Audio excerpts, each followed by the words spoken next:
Discover Help presents Stress-Free Living with Ray Samich and Mr. Stress-Free, Ratanjit S. Sandhi. This audio program is an unscripted and unrehearsed conversation between Ray and Ratanjit. It is shared with you in hope of adding value to your life. We encourage you to listen to this program in its entirety to receive the full impact of its message. Sit back, relax, open your heart, mind, and soul to this edition of Stress-Free Living. To welcome you to Stress-Free Living, I'm Ray Samich, and my first responsibility that I adore so much is to introduce you to my co-host, my colleague, my friend for so many years, my brother Ratanjit Sandhi. Ratanjit, how are you this fine morning? Wonderful, Ray. How are you? Welcome back. Thank you. I have been away on a trip here for a couple of weeks, and a business trip, so it has been a lot of work and a lot of travel and everything else, but it also has inspired me to bring a topic to the show today that we're anxious to get into. We'd like to welcome, first of all, all of our listeners, all of our viewers, whether you are with us live here and including on our Zoom call, where we have a number of people that are joining us this morning for our kind of internal conversations that we do during our breaks. And also if you are just catching us on a replay on our Stress-Free Living YouTube channel, however you are watching, listening, we really appreciate you being part of our show, and we hope that we can reduce the stress in your life. Ratanjit, I was in Sin City, as they used to call it, Las Vegas, for putting on shows and being a part of a big convention out there. And I couldn't help but notice all of the people that are dressed to the nines, as the expression goes, just wearing expensive, glamorous clothes. I'm encountering many people who are very, very wealthy, very, very successful. I am engaging with people there who have just made something of themselves coming from nothing. And now they are living at the top of the world, living their dreams. And yet, when I really have conversations with them, you can see the insecurity all over. You can just see that they, do I look okay? Am I okay? What I said, was that okay? Did that make sense? And they connect to me, and I'm always pleased and honored that they have those kind of conversations with me, that they feel they can trust me. But it still always amazes me how insecure we are. Even if we've attained levels of great success, even if we have boatloads of money, even if we have the highest levels of education and everything else, we are insecure. Why is that, Ratanjit? Why does it seem that we are so insecure, even if we have attained so many levels that show success? You bring an amazingly interesting question, because all of us have an explanation for it. All of us are in insecurity. I see it as two kinds of insecurity. One is an external insecurity, one is internal insecurity. Now, most of us are, because we gather information by all our equipment gathering information, all our tools of gathering information like eyes, ear, touch, feel, they are always gathering information from outside. So most of the time, as we grow up as a child, we are looking for security from our parents, from our siblings, from our family, how they are endorsing us. When we come out of it, get dressed and do this, oh, you look nice. So that gives you, oh, okay, my dress is good. Or if is my haircut or hairdo is good, so somebody has to make a comment. So we are always looking for outside endorsements. And what happens is, when some of those endorsements are converted into criticism, as a child, when you are critiqued And that critique, if it is strong, stays with you lifelong. Many of those insecurities are built in from our very childhood, and they show up in different forms. So, see, as a childhood or past trauma, of if you had some past incident which is very traumatic, and that will also play within backside of your mind. It's like there's an unconscious mind which stores these things, and you have to go to a psychiatrist or psychologist to understand what is stored in that and what is driving that, your insecurity through that unconscious mind. And then your experience of failures, rejections, loneliness, social anxiety, negative beliefs which you have also give you insecurity. And there's insecurity comes from perfectionism. There are some people who are never satisfied. They are always looking, because somebody has critiqued them. Even if somebody has praised, oh, they have not praised enough. So it is not good enough. So you take it back to our, in some cases to our childhood. Okay, you've referred to that, and I know we've all experienced that either ourselves or we've been around people who have been harmed forever by something that happened as a child. But it leads me to ask you this question. We talk about how we are wired, okay, how we are created. And we've talked a lot about how we're created to actually be nice. We're created to be kind. That really is how we start. And then life changes us a lot. Are we wired to be secure? Are we wired to be confident in ourselves? Or for some reason, are we wired to constantly question our own being enough?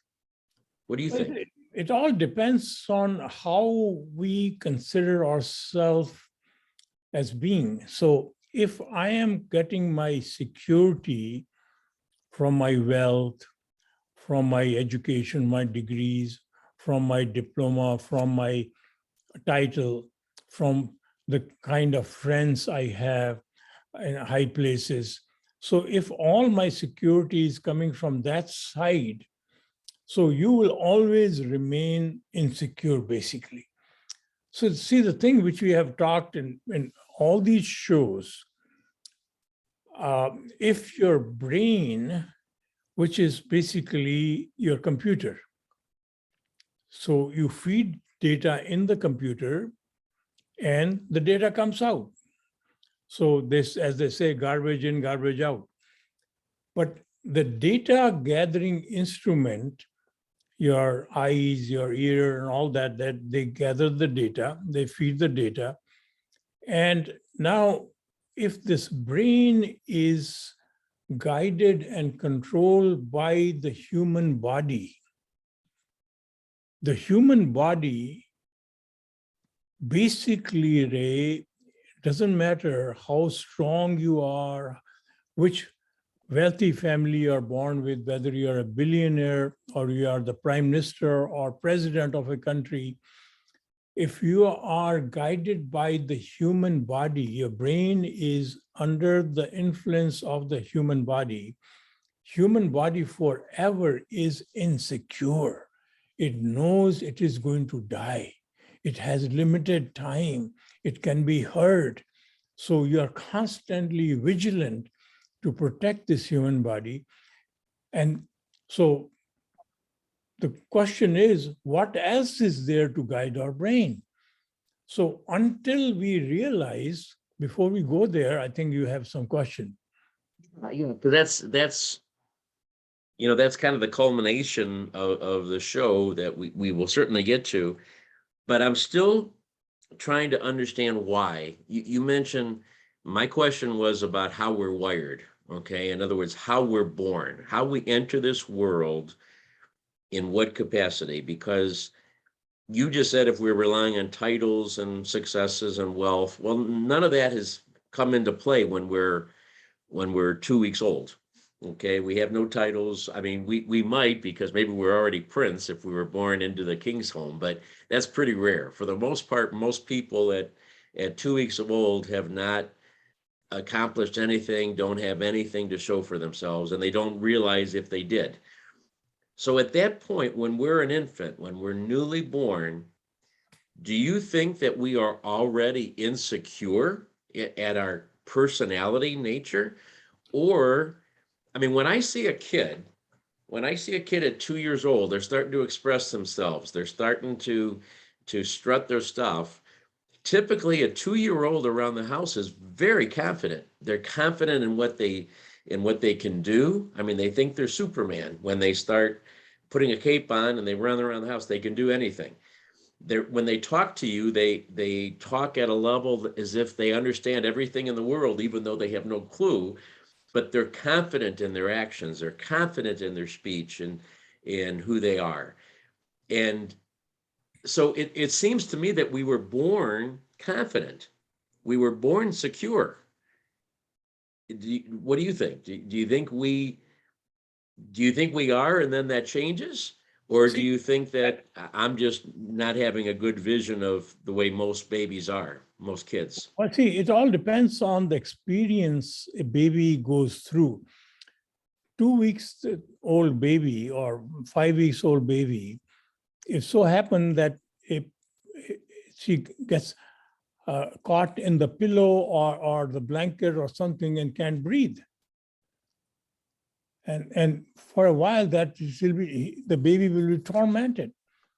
And that fear suddenly is going to stay with her. So anytime she goes, so it happens, all these circumstances, all these things we go through. And so it is very critical at early stage that we make sure that a child doesn't go through any trauma, because that trauma stays with them forever. It is very difficult to wipe them off. So again, 2-year-old toddler, some are very shy, some are not, some are very open, some are, so it all depends on how they have been encouraged, how they see the family. It is all upbringing of the child. And again, it's not the question of they don't have initially, because they have limited experience of fear or torture or pain or suffering. They are pretty confident. If they start to experience those things, then that stays with them. They become insecure. So suffering in life is impossible to eliminate, Ray. Sooner or later, we are going to be subjected to difficulties, we are going to be subjected to failures, we are going to be subjected to trauma. So we have to prepare our children for that. Nobody does that. And by preparing means, we can't say that you don't have to worry about that and this. So all the talk is not going to do that. We have to make them in touch with their insecure being which resides within them at a very early stage, and get them into the habit of experiencing that if we want to make them truly insecure. Otherwise, then all the knowledge in the world, all the money in the world, as you are talking about, seeing these people who are insecure, does not make you secure. So it is all a relative, and there is another irony, Ray, which I want to talk about at second time before I get your comments on what I said. Okay, don't forget what you're saying though. Okay. Because we're both at the age now, as if we say we'll talk about that in a minute, an hour will go by and we'll forget about it. So make a little note for yourself. I'm sure it's something important. When I think I'm trying to understand and unwrap what you just said, because you said a whole lot just there. I don't think when I say we're wired, it appears that we're not wired to be secure or insecure. It appears that are wired to be open to things happening around us. Yes. And whether they are things like being caught in a blanket and not being able to breathe as a youngster, as an infant, or whether we're being tormented by a bigger brother who is ridiculing us as we grow up, or some other kind of an exposure to feelings that I'm inadequate for whatever reason, whether I'm told that or I feel that when I look in the mirror or when I can't accomplish something, whatever it is, it sounds to me like we are forced to face situations that are challenging to our feelings of security.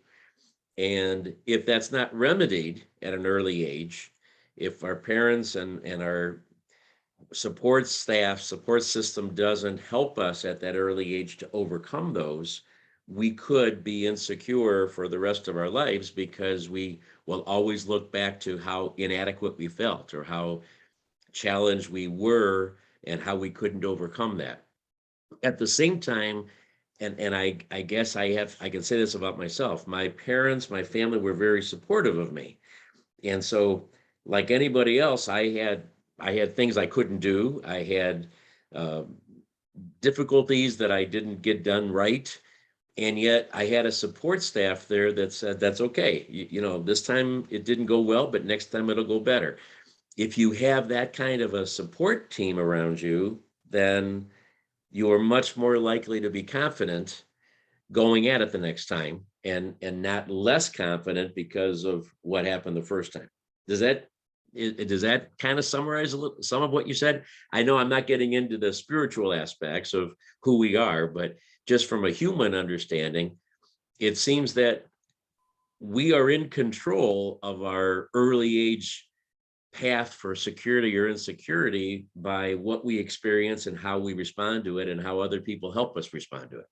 Think of it as if I had an accident and my leg is injured. So now I am on crutches. Mm-hmm. So my confidence is now depends on my crutches. And in life, we have all these things, whether it is money or fame or education or family or friends, all these become our crutches in absence of the true confidence which comes from you, which is independent of these crutches. So if you remove all the crutches, suddenly a person is depressed and many times goes into deep depression. This is exactly what happens to us because all our security is coming from outside crutches, outside sources. That makes perfect sense. But again, the people that I just was with for all those days, they had plenty of crutches. I mean, they were wearing, $5,000 suits and playing at the tables, $100 around blackjack, and they have, their big titles for their positions in their business, and beautiful men, beautiful women. I mean, with all kinds of plastic surgery to make sure that they were extra beautiful.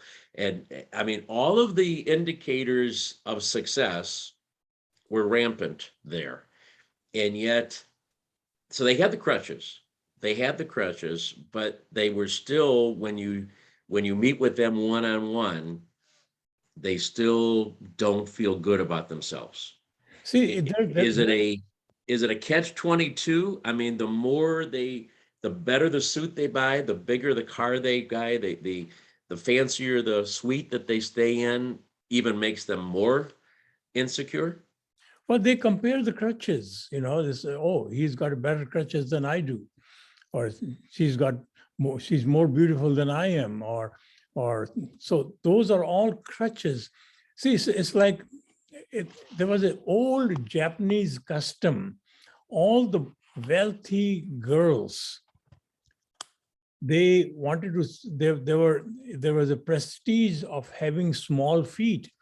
The smaller the feet, they were considered more beautiful.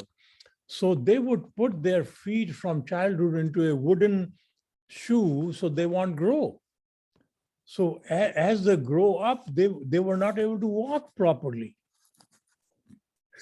So if imagine if such a custom has given us a feet which we cannot use, cannot walk.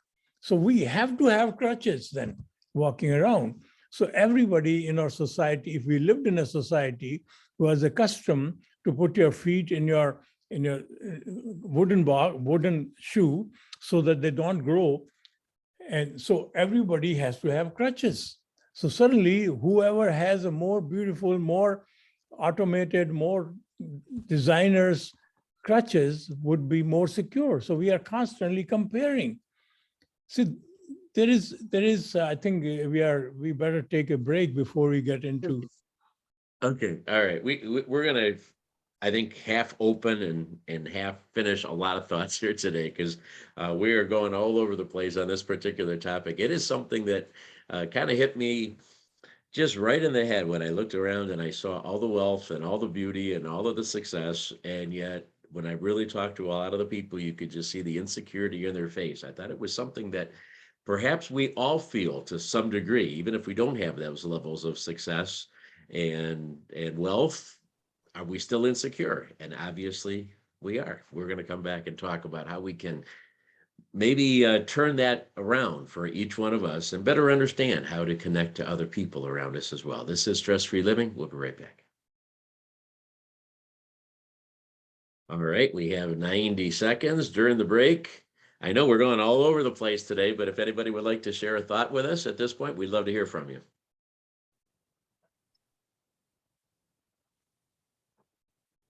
Uh-oh, we got you confused too. Anybody? Thoughts? Questions I can ask Ratanjit for you?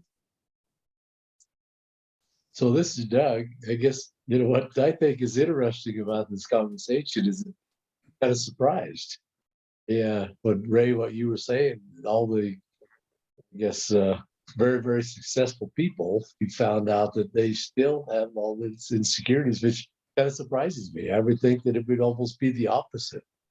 So, and the other thing is that you relate a lot, as Ratanjit did, to childhood and what happens in childhood. And this is the second show recently where a lot of things come from what happens to you during your childhood. But I just a comment. I just think it's pretty interesting that happened. Thank you. Thank you. Yeah, appreciate your input on that. Anybody else have a thought or a question? Dr. Jagjit, you have.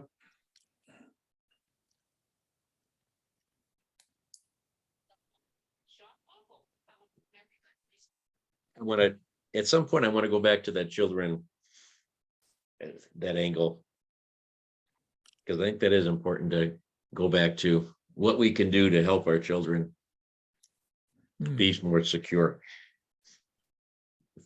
So now you have any comments? Quick. I love the Japanese example. Oh, thank you. Yeah, beautiful. Oh, we're back. Okay. We're back on Stress-Free Living. Ray Sandwich with you, along with Ratanjit Sandhi and all of our wonderful Zoom guests that are with us here today. And however you're listening, we welcome you. Reminding you, Stress-Free Living on the YouTube channel, Stress-Free Living Radio is the way to access that. And you can listen to us live, of course, on any of your home speakers or at wintradio.com. Ratanjit, so many different branches of this tree that we can go by, but I think I want to return to the childhood idea, because if we can start to, and again, without going to understanding who we are, because, and I know that that's core in the ultimate message here today, but from a very practical standpoint, is there a way that we can make our children more secure as they grow up? And as I almost look at it from what I experienced,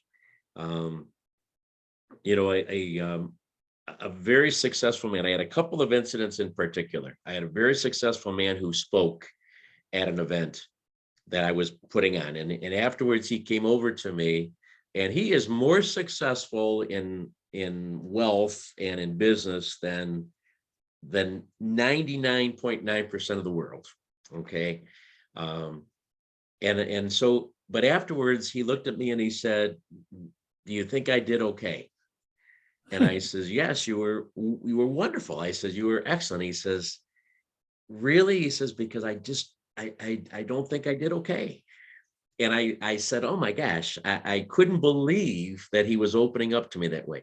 And then I had another woman that was there that was dressed to the nines, just dressed beautifully. And she asked me, she says, "Do you think I look okay?" And I says, "Yeah, you look beautiful." And she says, "I don't feel beautiful. Do you really think I look okay?" And I says, "Yes, you look wonderful." And those are just a couple of examples where neither one of those people really even believed me. When I said yes, they were very good and they were beautiful. Neither one believed me. I could see it in their eyes that they still felt terribly insecure. To have that when you're 40, 50, 60, 70 years old, is there something that could have been done when they were 3 years old that would have helped them so that they could enjoy life and not be hindered by their own insecurity when they're adults? See, I'm going to make a statement which is again going to be controversial. See, the insecurity is also a form of pride. Think about that. Okay. Because what happens is that you are constantly looking for others to endorse you. Your pride, you feel better about yourself.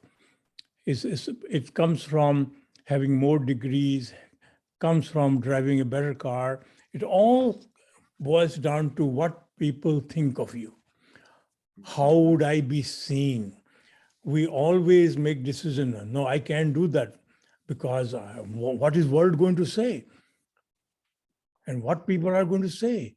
So many of the decisions which your heart tells you to make, you are not able to make because of this pride or what world is going to say about you.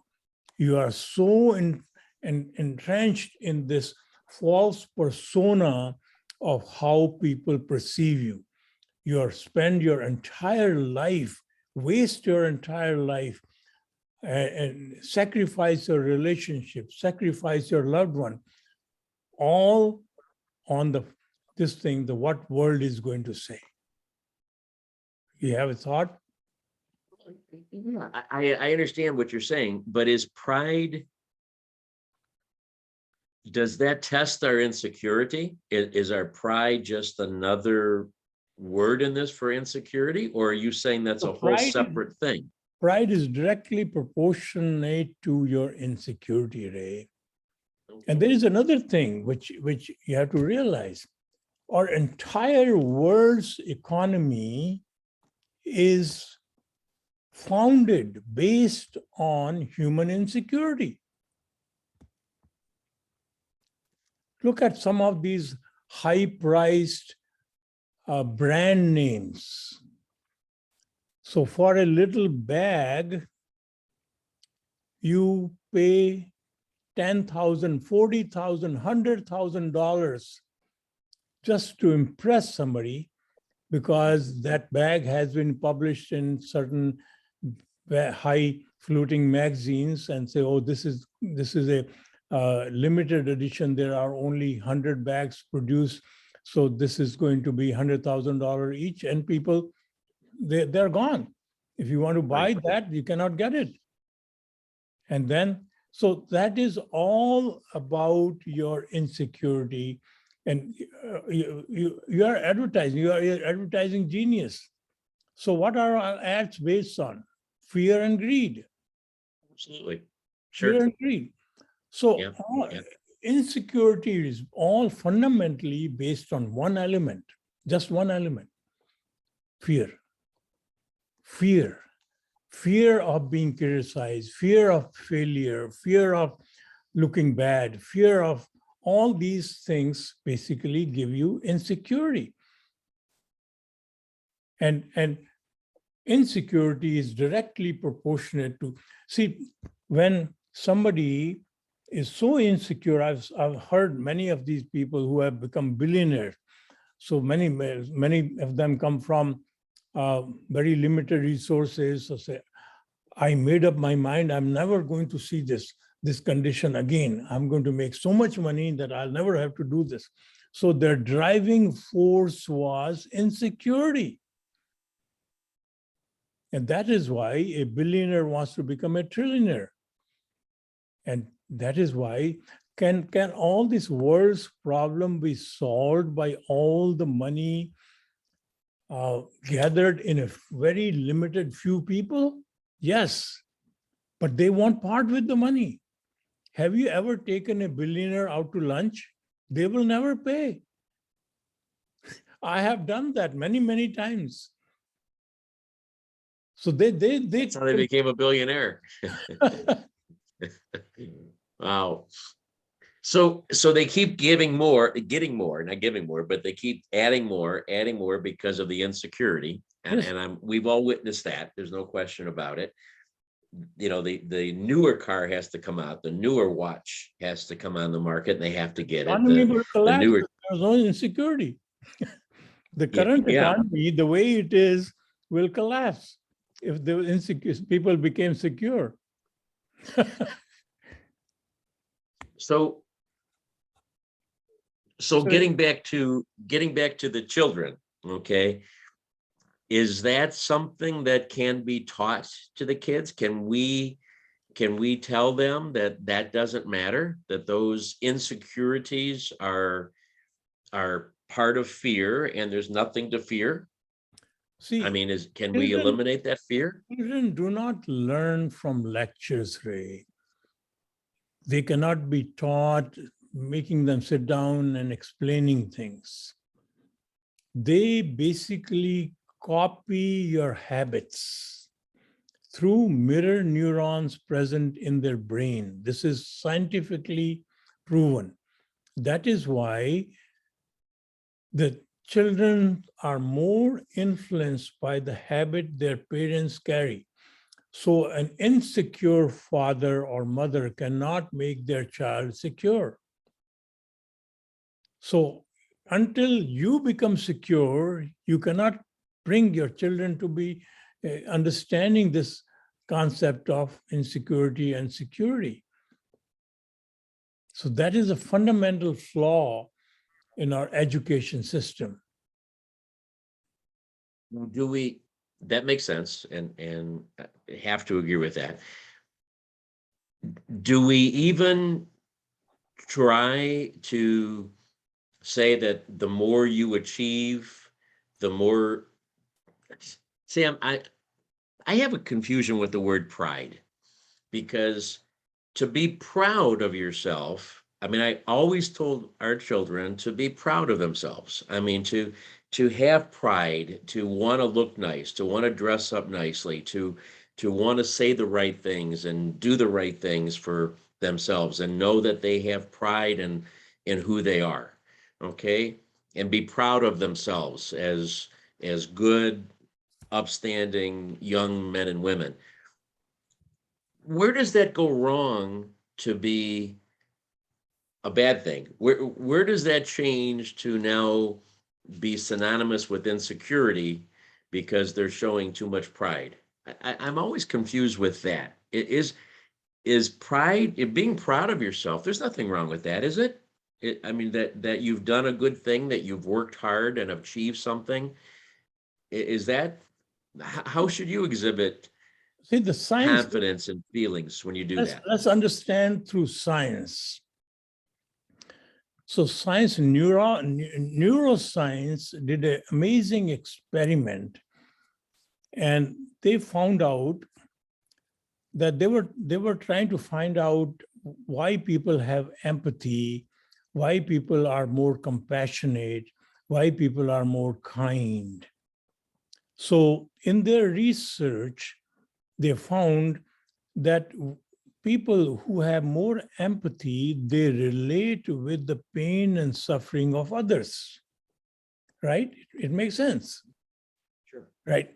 So then why are some people not able to relate to the suffering of others? So they found out that the suffering which you see in other people, you grasp that through the mirror neurons in the brain. Means mirror neurons, mirror means reflecting. So there is a mirror neuron which reflect, or they see the reflection of others, and that's how you accept. So until you have the movement of mirror neurons in your brain, you are not able to see others' suffering and pains. So then they did one more thing. They did an experiment and gathered randomly audience from all walks of life and divided them based on what they are going to choose to write an essay on. So they were given two choices. Either you write an essay on your achievements, what you're proud of.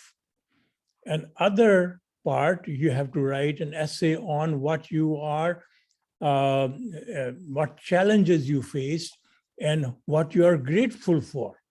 So after they wrote those essays, they subconsciously parked their mind, one in the pride and one in gratefulness. And then they electronically measured the activity of mirror neurons. And they found no activity in the people who were writing essay on pride or who were proud of what they have achieved. So it's not a question of what is wrong with it. We have to realize that all our successes, regardless of what we have achieved, regardless of what my IQ is, regardless of my education is, regardless of what my heritage is, and all our successes, without any exceptions, are always in spite of us, never because of us. Once you realize that, you automatically go into gratefulness. Because if your human body, your brain, does not get oxygen, you instantly cannot operate. Doesn't matter how bright you are. So oxygen is a gift to you. Environment gives you that free. So have you ever been thankful for that? And then this brain is given to you. Have you worked for it? Have you bought it? Have you done anything? It's all gifted to us. Everything we have is gifted to us. We take it granted as mine. We segregate ourselves. And it's amazing what Albert Einstein, who was once world's greatest scientist, you know what he said? Go ahead. You said a lot of great things.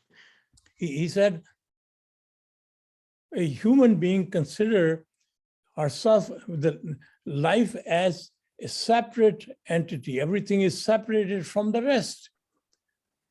We consider everything as a separate entity, as something separated from the rest. Then he says, this is a illusion of consciousness. So then he goes further, our task must be to free ourselves from this self-imposed prison and through compassion, finding the reality of oneness. What is oneness? What unites us all as one? And once you operate through that mindset, that understanding, that creativity, and that is what we have to give to our children, coming back to your question. If we make them understand that there is only one, and so find out what that means. And so how can you say, when my mother told me when I was 8 years old, so there is only one.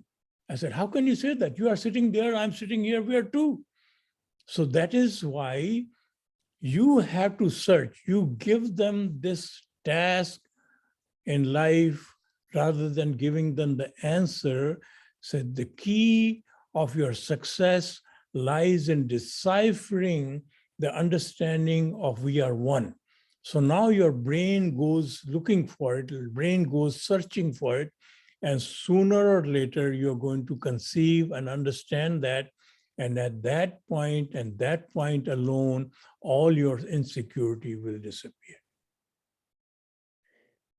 You did open my eyes on my answer about my question about pride, because if we do feel pride in ourselves, if we take the responsibility and also the credit for having pride in ourselves, then it makes sense that when things go wrong and we haven't done something well, or any other reason for insecurity sets in, that we no longer have that pride, we no longer have that security. Now it becomes insecurity.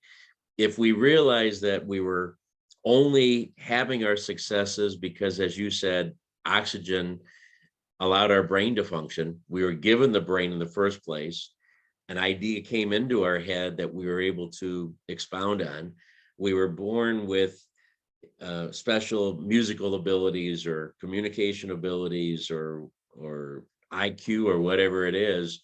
A lot of those things came to us and came through us, but we still can't take all the credit for the fact that all of those were available to us to be able to perform. So that you clarified something for me. I hope that makes sense for our audience too, is that our pride pretty much is really unjustified, because there's no way that we could have done anything that we've done in our life without some assistance from the universe around us, enabling that to happen. Not some, all the systems. All of it. Okay, right. You're right. All of it. I mean, we still had to, if we were born with a brain, we still had to utilize the brain. So I mean, we still have some involvement in it, but we wouldn't be able to do that if we didn't have the brain in the first place, and if it wasn't functioning. There are two incentives to utilize the brain, Ray. One is the insecurity, fear, and greed. That is where most of us are. Other incentive is seeing the oneness and serving that oneness. Now you have an incentive, like mother has incentive to take care of the child, even give her life to take care of the child. Her incentive is not to get rich. So that there are two incentives. One is driven by greed, fear, and ego. And other incentive is realizing that everyone is part of me. I cannot be successful without making everyone else successful. So others' pain is my pain and my suffering. And in that mode, if I'm trying to do something, looking for a permanent solution, see, on one side, I'm going to always look for a quick fix and Band-Aid and make money at it and get credit. And when something doesn't work out, and look for all these parties to blame on for my not being successful. Economy was bad. It was the President Biden or Trump or whoever was in the presidency. They made me unsuccessful, and so on and so forth. We blame everyone for our failures, but we grab our successes. No, it is all my idea to succeed. But when I failed, I have all the reasons. All our education system does is makes us master at meticulously explaining our failures. It does not position us to have sustainable success.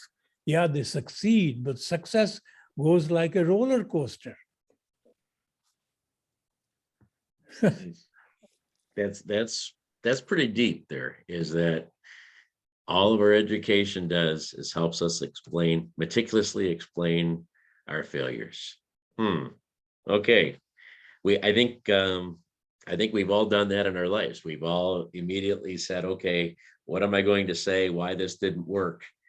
How I failed?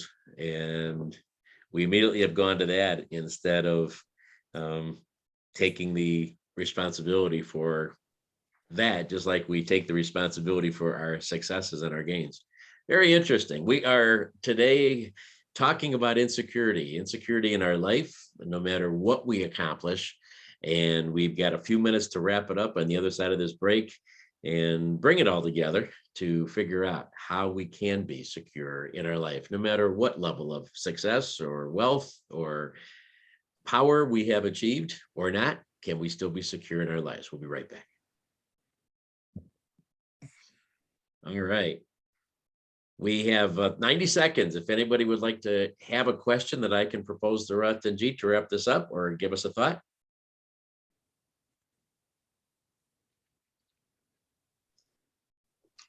So here's Doug. Glad again. you're here, Doug. You're the only one communicating with us today. I Everybody guess else fall asleep. my thought or my question is that you all have talked a lot about the impact that parents have on their children, positive, negative. And my thought was let's say that you gave this child all the support all the way through his adult. He became adult, got out in the real world, and he had a lot of confidence because of the way he was raised. But boom, he had some failures. Now, would those failures have the same impact on him later in life as if he had been, I guess, addressed with failures as a child? Okay. Very good question. Yeah, it is. Okay. We will pose that one. Anybody else have any thoughts on this topic? Okay, don't have to. No pressure. No pure pressure here. No, I everything get is going reminded- fine. I often get reminded of Ratanjit sir's famous statement that all our successes are in spite of us. So I would like him to elaborate a bit whenever time permits. Okay, thank you. Thank you. Dr. Saab, you had some comments? No comments. Everything is fine. Okay, we're coming back.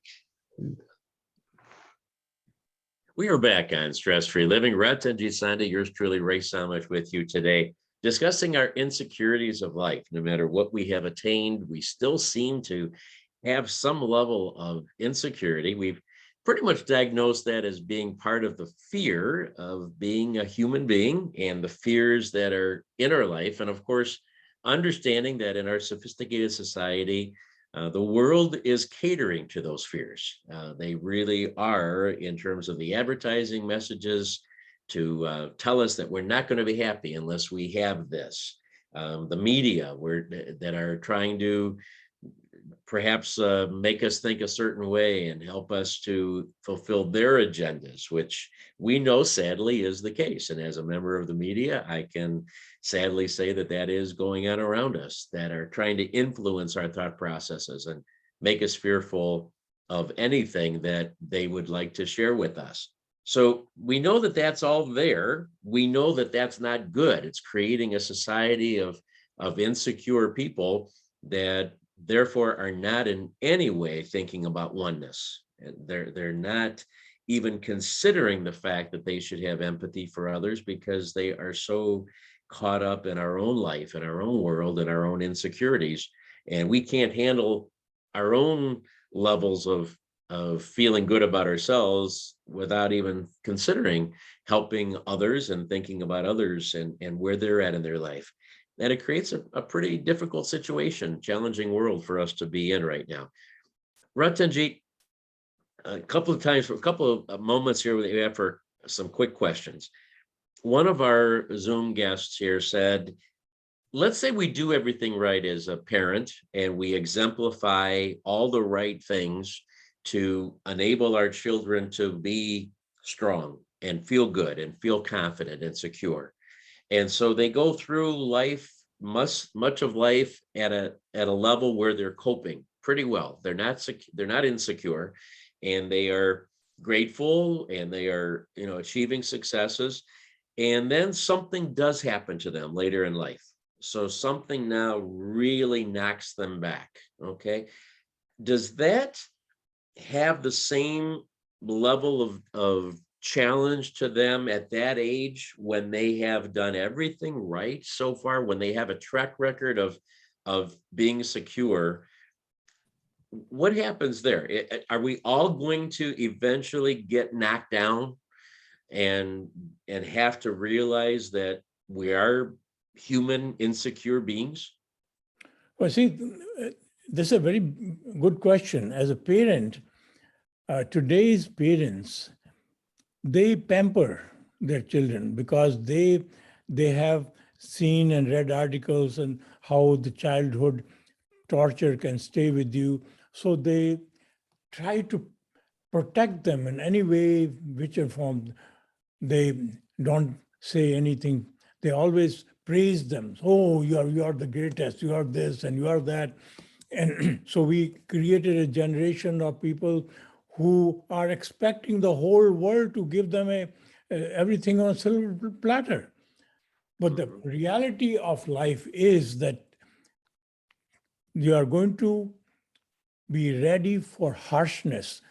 Parents don't prepare their children for harsh reality of life. And to prepare that, they have to give them the inner confidence. They have to make them aware of the confidence being present in them. The power which brings life in them is always secure. If they make them understand, if their brain is going to be run by the insecure human body, there's nobody, no amount of money, no amount of education, no amount of titles can keep you secure. Your security lies in making, understanding, realizing that you are not the human body. You are the power which lives in this human body.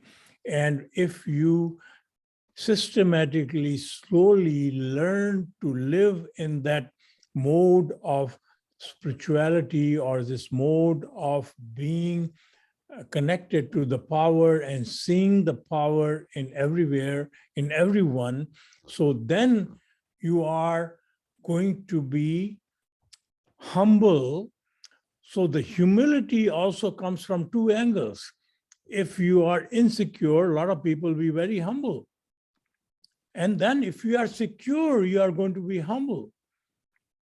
So the true humility comes from being secure through understanding that you are the power which enlivens you, not the human body. So that is how parents have to teach them, but they have to live that first. No, it's interesting though. You mentioned the humility on both ends, but the humility when you are insecure has no gratefulness in it. Right. Okay.